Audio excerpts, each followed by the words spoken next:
Authors Over 50, Writing in Life's Sweetest Third. Authors Over 50's weekly podcast celebrates writers and their journeys to publication. Writing after 50 is a whole story on its own, so let's skip to life's sweetest third and talk with authors about their journey from pen to publish. Welcome. I'm Julia Daly, your host, and I invite you to listen to interviews with writers who've achieved their goal of publishing a book just later in life. We've seen award lists for under 30 or under 40, but I've yet to see lists for those who've achieved a significant milestone of their own, launching a new career and publishing their first book after the age of 50. We will hear about these authors' inspirations, struggles, strategies, and the smell of that first book. These writers' journeys inspire me because I'm one of them. My guest today has been a doctor for over 30 years on the eastern shore of Maryland. He loves to help people be the very best version of themselves, which is why he was inspired to write Highway to Your Happy Place, the roadmap to less stress. Aside from treating patients in his office and at nursing homes, he enjoys karaoke, spending time with his wife, and being on the water. Welcome to Authors Over 50, Dr. Gary Sprouse. Thank you very much for having me. I'm looking forward to it. Gary, our opening question on Authors Over 50 is always, what took you so long to write your first book? This has been a struggle, I will tell you. So I started this process probably 25 years ago because the insights that led to the book happened then. And in my initial attempt, I spent a couple years trying to get a traditional publisher, and that didn't go very well. And I realize now that was probably good that it didn't because I wasn't ready. But over the next 20 some years, I was reading, learning, got some advice from different people. But about 3 years ago, I said, you know what? Okay, it's time to stop messing around. Let's get this book done. So for the last 3 years, I've been working really diligently to get this book done. And so, but there's still things that get in the way. It's, I'm doing a self-publisher and stuff like, hey, we need to know what font you want for the book. And I'm like, what? Like, I don't know, whatever font, right? So my wife, who was a journalism major, she's like, well, you have to understand that there's serif and there's block serif, and I'm like, oh, okay. So I had to learn about, different kind of fonts. And then there's some illustrations in the book, and finding an illustrator that I could work with, that took months. It was, that part was frustrating. Writing the book, that was the easy part of this. So you would think, Gary, if you made it through medical school, you could handle fonts. Yeah, I know, right? You would think that, yeah. There are parts of me that think medical school is easier because in medical school, every day you did was one day less you had to do. But writing a book doesn't stop till the book gets out and gets published. So it continues there's no to deadline go on then. and on. Yes, exactly. Yeah. Well, you have certainly written about a topic that our entire generation, as well as those much younger, are experiencing: stress. Yes. Can you talk to us about finding more happiness and less stress? Yes, I can. So the insight, here's the when I tried this like 20 years ago, what I got was, there's 300 books on how to have less stress. So what makes your book so different? And I'm like, oh, well, here's the difference. So most books are written that say, hey, here's your top stresses. You lose your spouse, you lose your job, things like that. And then here's some generic ways to get it better. So, meditate, go to church, whatever. The difference in my book is it says, hey, what makes losing your spouse so stressful? And it turns out there are ingredients to make the thing stressful, because some people lose their spouse and they're going, ding dong, the witch is dead. So they're not stressed at all, right? So there's a difference for different people. And what I'm writing about is the ingredients that go into what makes things stressful. And then to go back further from that, here's what I realized is that humans have these incredible skills, but our skills have side effects. So as an example, we can envision the future. So we can talk about, hey, this podcast is going to come out in a couple months and my book's going to come out. And we can talk about all those things in the future, but it doesn't really exist. And so we have this amazing skill that's made us incredible. Like it's made us a dominant species on the earth. The side effect is that we then have to worry about it. So now I have to go, oh, what if this doesn't go right? What if this happens? And so what I find is that people spend a fair amount of time in their future and then worrying about it and then having the stresses related to something that never even happens. So the concept of this book is say, hey, look, I understand that there's stresses, but here's why they're so stressful and here's what they are. So when I say to people, tell me what they go, I worry. This is my favorite line. Somebody will come and say, Dr. Sprouse, I worry that I worry too much. And I go, yeah, then you probably do. Right. And so, and I say to them, like, tell me what worry is. And they get this look on their face, like, oh, got this one. Right. And then they start trying to define it and they go, well, it's worry. Right. And you're like, yeah, okay. Well, so if that, and they'll come up with something because they know how to use it. They know what it is. They know what it feels like. They can tell you in a sentence. But when I say, look, if that's your definition, then how would you change it? Well, then they're stuck because there's no way to change it. Like psychologists will say, well, just live for today. And you're like, well, that's a nice thought. And if you just live for today, you wouldn't worry because you wouldn't be looking into the future. But as a human, you can't do that. There's no way. You can't not have the future. It doesn't work like that. And second off, why would I want to give up my greatest skill just because it has a side effect? So the concept of this book is like, hey, here's our skills. Here's the side effects. Keep the skills, lose the side effect. So that's what the whole premise of this book's about. I love that because I'm a person that if you give me the specifics, if you give me a plan, I can work the plan. But if you just give me, like you said, generalities about how to feel better, then that's not going to help. So I love that your book has more specifics, ingredients to it. Yeah. Well, here's what I've been finding. The definitions matter. And the definitions that we have in psychological stuff is pretty superficial, right? It's like when people say worry, they go, well, I don't know, it's looking in the future and feeling bad and what if and about it. And I'm like, well, but you can't change that. So my definition says, hey, it is this incredible skill that we have of looking in the future. That's number one. Number two, focusing on all the bad things that can happen. And then number three, and this is where the really bad part comes in, is having the emotion of fear now. And it's like when you have that definition, that gives you concrete, okay, that's what it means. Here's something I can do about it. So first off, applaud your skill of looking into the future. Yay. Number two is, hey, you have a choice. You can focus on the bad things or you can focus on the good things. So one of the skills I talk about is realistic optimism, where you say, hey, I'm going to focus on the good things that could happen to me. And guess what that makes me feel? That makes me feel good right now. And then the third part about having the fear reaction, you can look into the future and look at bad things and not be afraid. You can just look at them. And I have a tool that I use. It's called a worry sheet. And it gives you a way to organize what you're thinking about in a way that gives you a to-do list and ways to make it less fearful. Well, I hope that you are ready for the onslaught of being able to take your platform out to the world, because this book is going to serve as a calling card, and you're going to have people wanting you to come and speak and do a lot, around the book. So you've really got a platform there of less stress, more happiness. Yeah, this is what I found. It's like, if you're a human and you have a mind, you can get something out of this book. Because here's the other thing that I found is that people that are stressed out, the things they don't have time, they don't have money, and they don't have focus. So the way this book has been set up, you only need to read one chapter. Like if you don't have boredom, then don't read that chapter. If you're worried, then read that chapter. If you feel overwhelmed, read that chapter. If your self-esteem is good, don't read that chapter. And what I've seen is like, hey, just like people don't have a time to read a whole book, right? So this book's been set up, just read one chapter and you'll get something out of it. I worked with Jack Canfield and he thought the book was awesome. So he was like, hey, I want to do an endorsement for your book. I was like, what? That's great. So thank you very much. Right. Yeah. You're right there with all those chicken soup people. Yeah, exactly. Right.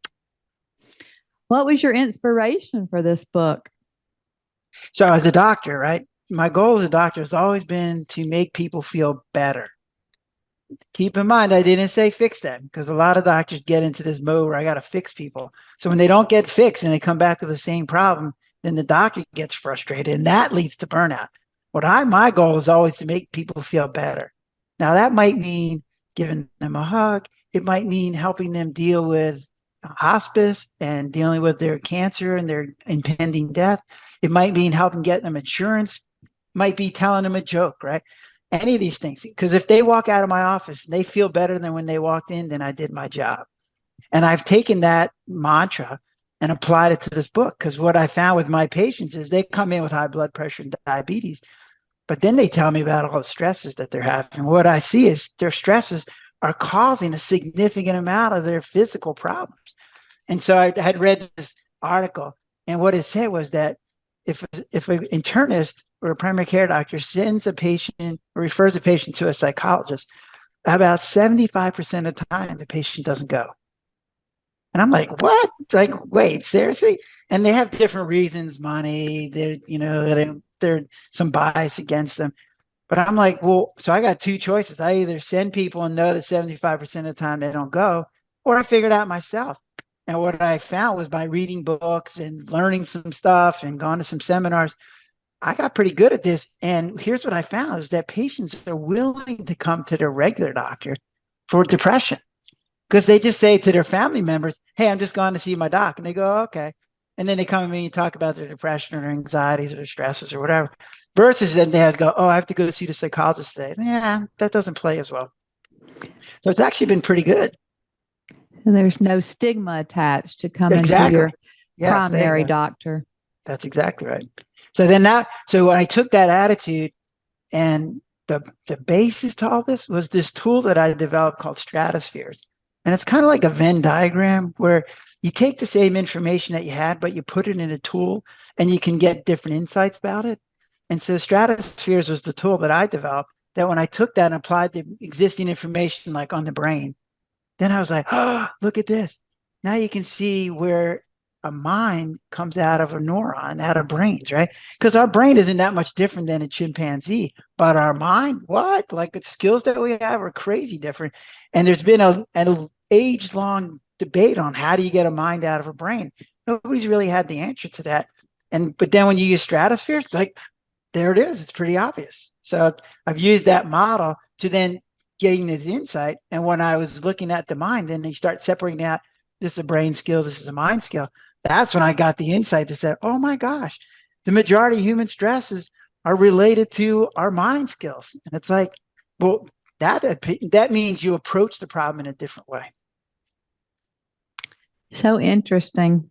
Our minds, our brains, being human is just very interesting. Well, and what I get to see as a doctor, I do a lot of nursing home work.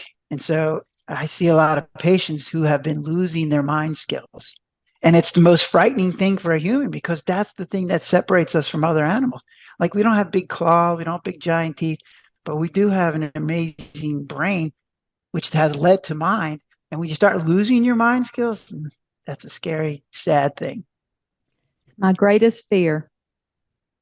Yeah, mine too. Losing my mind and not knowing my children is my greatest fear. Yeah, I get that. And that you and every other human out there. Well, I think you can certainly inspire writers who say they don't have time to write, because you're a full-time physician. I'd like to know your writing routine. Are you a morning person or a night person? How did you get this book written? Well, don't talk to my wife, because here's what I said to her. Honey, I need the house for a week to myself. So I said, either I'm leaving or you're leaving. So she took off a week. She and I had bought an old hotel, and we renovated it, and we turned it into a recovery residence for people that have addictions. And so there was some extra rooms there. So she stayed there for a week while I was writing the book. And what I found is, when you know what it is that you want to write, the writing goes easy. When you don't know what it is that you want to write, then it's hard. But fortunately, I'd been working on this stuff for 20 years. So I knew exactly what it is that I wanted to write. I knew what the examples were. So then it was just a matter of putting it down on a piece of paper. And so I spent the week writing the book. And then I took another week to edit it. and, send it to, so what I have found is I can't just sit down for an hour and write. Like it has to be, I have to take the day off, or I have to take the week off. Because what I found is you need like 16 hours to do like 4 hours of work, because you're, looking up stuff, or you're going to the bathroom, or you're eating, or you're taking a nap. Like you need a lot of extra time to get enough time to figure out what it is that you're going to write. But to me, the key was knowing what it is that I wanted to put down on paper. That made it go really fast. Note to listeners, he's been mulling this over and practicing his work for 20 years before he wrote this book in a week. We have Yes, some that's people exactly who have right. written for years and years. Yes, no, that's exactly right. Yeah, and I tell people in the book, like 20 years ago, the book I'd written had a whole like 50 pages on stratospheres and a whole bunch on how your brain worked. And I showed it to my brother, and he's like, "Come on, man, you don't want me to read 50 pages before I even get to how to have less stress?" I don't think so.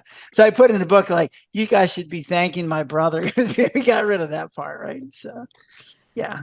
We like layman's terms. Yes. Well, the other thing that I found is this. So I will say the other thing that I did, one of the parts that when I got serious was I hired a guy named Steve Harrison, who is sort of a mentor for wannabe authors. And he has like clubs and a meeting for people that want to write. And he has different things like help you how to online course and that's how I got Jack Canfield, right? That kind of stuff. And having his support and having his information really made being an author an easier thing. Because here's what I've been learning. Like I had to go to medical school to learn how to be a doctor and go to residency and been practicing for 30 plus years. To be an author, yeah, you got to go to school and learn how to be an author. It's not just sitting down and writing. So writing the book is like 25, 30% of the book. Figuring out how to sell your book, that's a whole nother ball of wax, right? So Well, and they say even the big five are requesting or making sure that their authors do most of their own publicity. So, absolutely. have you Yes. found any publicity that worked or maybe that didn't work? Well, I'm just getting started on that part. So one of the things that I did was hired a publicist. But what she said is, "Hey, I don't want to get involved with you until we get the book like it's ready to come out." So, so I'm waiting on that. So what I've been doing in the meantime is I'm developing an online course, and I've been doing podcasts like this, and I'm going to write some articles and things like that. So those are all kind of things that are going into getting it set up. Because I think you said this earlier, was you need a platform, and I want the platform to be ready to go so that when the book does come out, it'll be ready to help people. Well, why don't you tell us a little bit about the passage that you've brought to share today and then read from it so we can hear your tone and voice in the book? Oh, okay. Yeah, I will tell you, I went to see a play, King Lear, a Shakespeare play. So my wife and I went, and we were in the audience, and the guy who played King Lear comes out. His voice was so resonant. I was like, I could just sit here and listen to your voice. I don't even care what you say, right? I was like, I'm going to go back and find you and have you do my reading so you can do my audiobook, right? Well, that's Yeah, what you have to do. You have I to know, listen right? to all these narrators and choose the voice that will be nice in our ear. Yeah, that's exactly right. So I just want to read just a simple couple of paragraphs because what I get out of this is, and this is what I like about this book. It's a very positive book. It's like, let's celebrate our strengths and then let's figure out how to get rid of the side effects that come along with that, right? So it's like humans are amazing. We have incredible skills.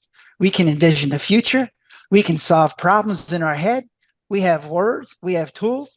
We can choose options. We can classify right and wrong and much more.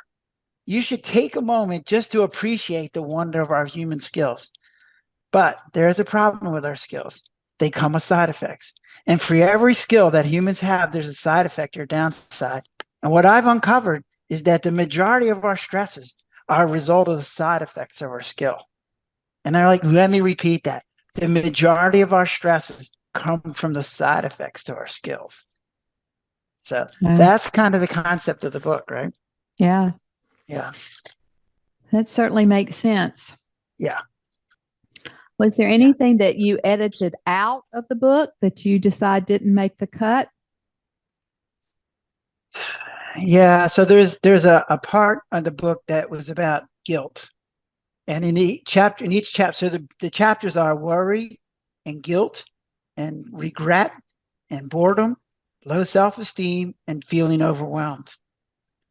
And so one of the things that I did in the beginning is I wrote the book, and then I had a focus group with some friends and some family members, and there was about 20 or 30 people, and I'd asked them each to read the book, and then we got together, and it was a hybrid meeting of people in the room and people on Zoom, got their feedback.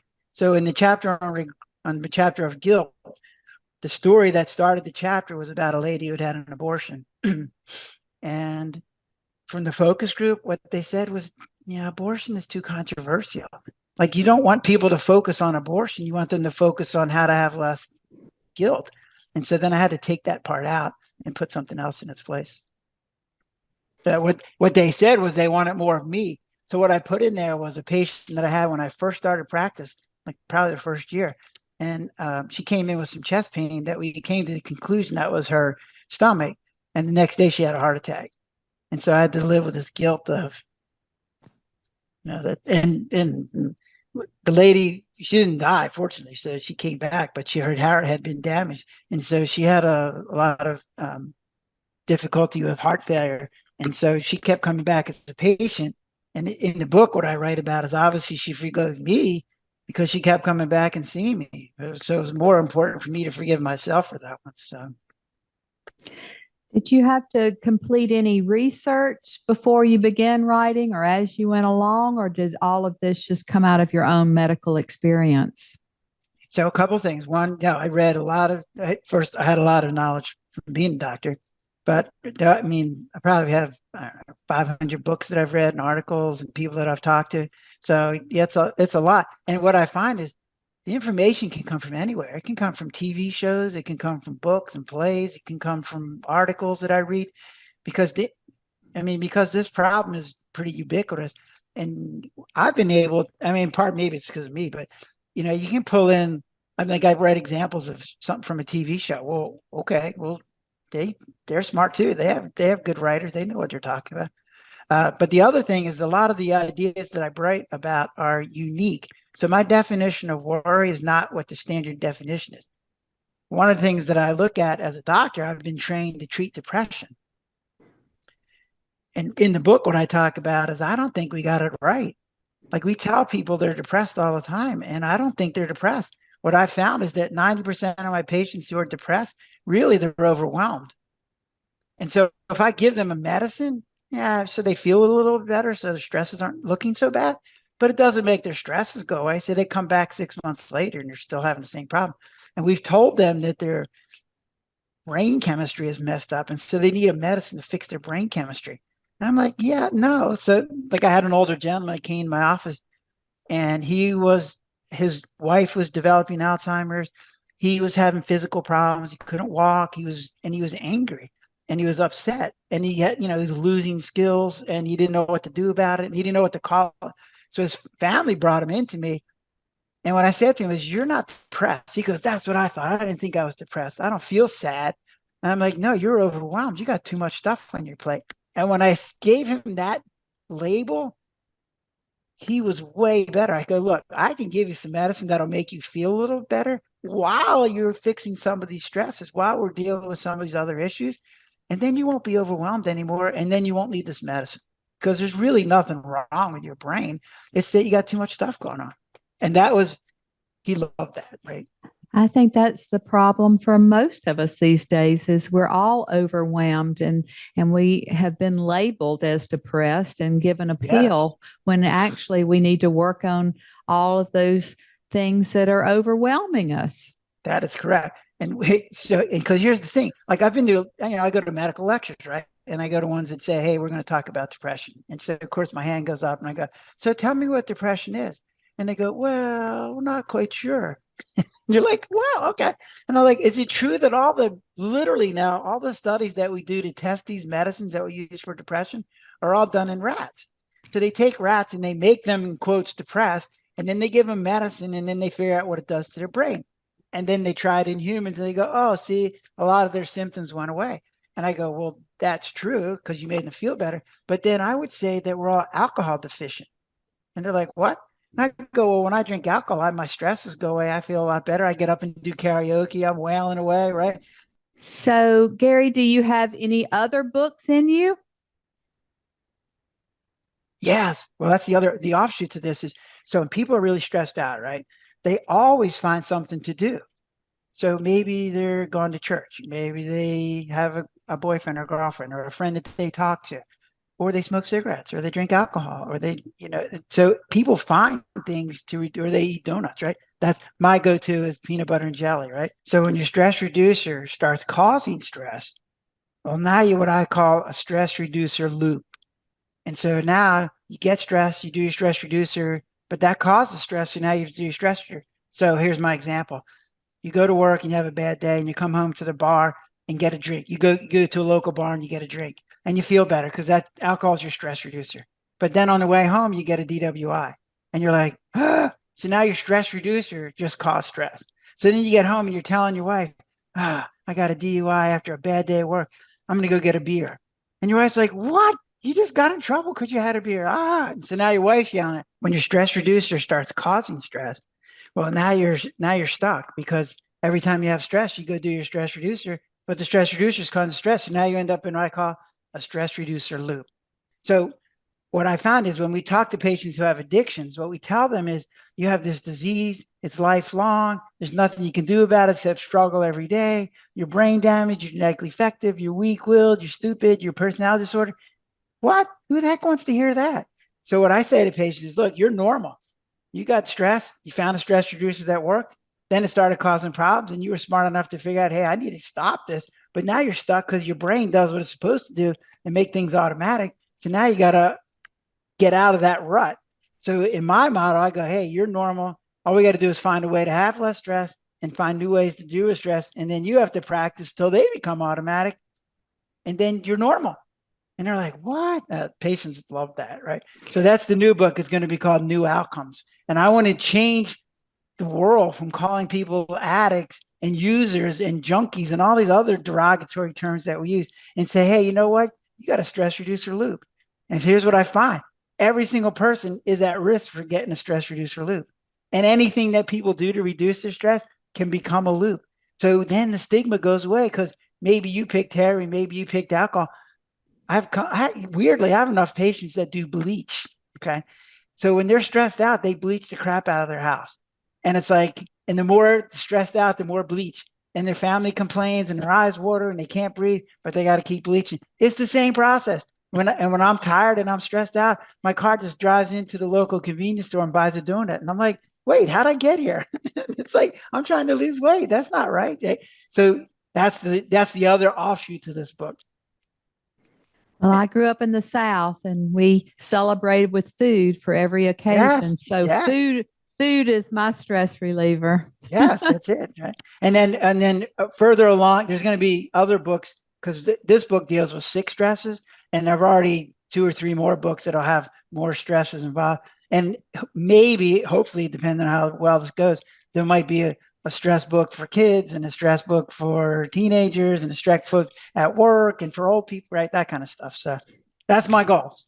It's so needed, especially for the children and the teenagers these days. And it sounds like you have so much common sense, not just book sense.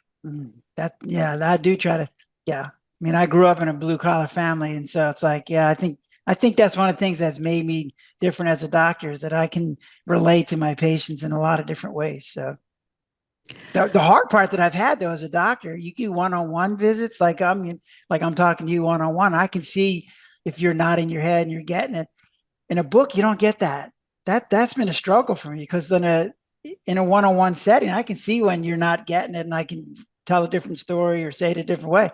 In a book, you just have to kind of write it out and hope people understand what you're saying. So Well, you'll hear from the readers, and I think that's the most rewarding part of this journey is you'll hear from people who reach out to you and tell you what a difference you've made in their lives, and then you get that response that you normally get directly from your patients. yeah. Yeah, well, I say there's one course I took on it was basically asking you why are you doing this, and being impactful became the real main reason, right? Money was, it's not the issue; it's being impactful. So,